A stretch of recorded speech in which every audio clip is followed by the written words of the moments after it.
Welcome back to Nasdaq Trade Talks. I'm your host, Jill Malandrino, Global Markets Reporter at Nasdaq. We're coming to you live from the ETF Synapse 2019, brought to you by our ETF team at Nasdaq, as well as the CFA Society of New York.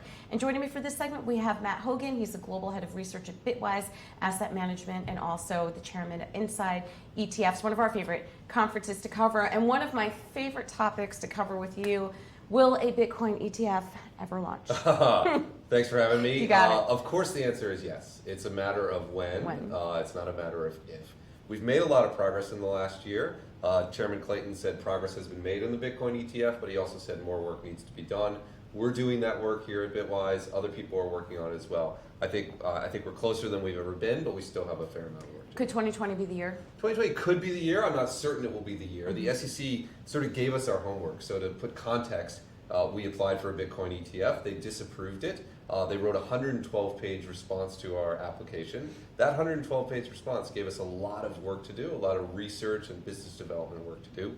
We're doing that right now. I think you'll see noise about it in 2020, whether it's 2020 or 2021. I think we'll see, but we're working hard. So let's break down those 100+ pages. What are some of the high-level talking points that were a hurdle for them to overcome? Sure. I think the good news is some of the previous talking points have been settled. So there used to be a lot of concerns about custody in the crypto space. Those have gone away. Now Fidelity is a custodian. There are 10 regulated custodians. They all have insurance. Some of those concerns have gone away. The concerns that remain are the potential for market manipulation of the underlying spot Bitcoin markets and what you can do to surveil those markets, to surveil futures markets, to make sure that it's a fair playing field. That market has improved dramatically in the past 2 years as well. It's just whether it's gotten far enough to get the SEC comfortable with the space. Right. Well, I mean, in fairness, you can also have manipulation schemes with traditional fiat, right? Well, and this sounds crazy, but Bitcoin could possibly lead the way if things are, if they're able to control the market from the outset versus having to go through years and years of being reactive. Yeah. So, I mean, that could be a positive. Now, financial advisors, they're starting to allocate to crypto. That's interesting. That is right. Yeah, financial advisors are already allocating to crypto without an ETF. There are various ways they can do that. They can do it through private funds like the ones Bitwise offers. There's an over-the-counter traded product called GBTC. Some advisors are putting their clients into crypto through apps. They're all good solutions with pros and cons. The reason they're doing it is, look, financial advisors face a difficult challenge. The future returns of bonds could be difficult. The future returns of stocks could be difficult. They need alternative solutions.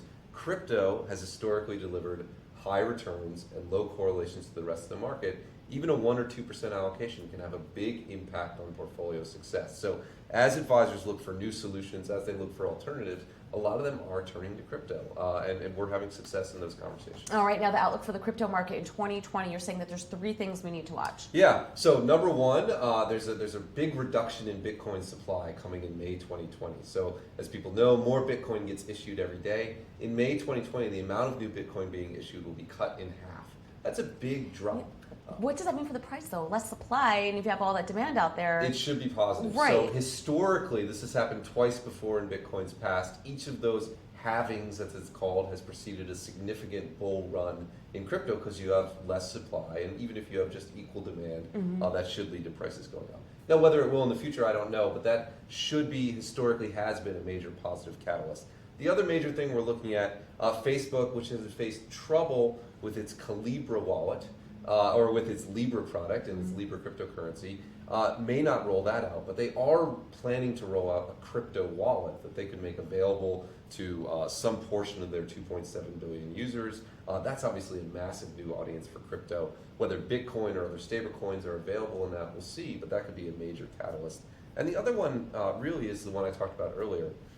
We've seen a lot of papers come out recently about this being the end of the 60-40 portfolio, of bonds no longer fulfilling their role, of stocks having challenges. Case-Shiller, or the CAPE ratio predicts stock returns may be negative for the next 10 years. I think we're going to see advisors looking for new sources of return. One of the few places they can get that is crypto. Many of the traditional alternatives like venture cap, hedge funds, private equity are hard to access for advisors because they don't have liquidity. Crypto has all those positive characteristics, but it's also a liquid solution. So I think that's going to drive a lot of advisor interest in 2020. What about in terms of the crypto markets being very fragmented? I mean, there's a lot of exchanges, a lot of coins that are available out there. Do you think that there might be M&A, if you will, or that some of these smaller outliers will drop off to improve that? Look, there are 2,000 coins out there. 95% of them are worth zero. So I think those are going to die off, and the sooner they die off, the better off we'll be. They're probably somewhere between 10 and 30 coins that have at least the chance for success. I think you'll see the market consolidate around those coins. In terms of liquidity, the market's already done that. There are really only a dozen, maybe 15 coins that have any sort of substantial liquidity. So look, there was this big boom in crypto in 2017. A lot of junk entered the market.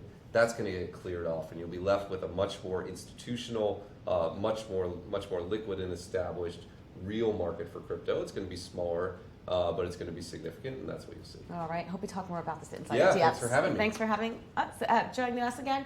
Thank you for joining me throughout the day from Synapse. I'm Jill Malandrino.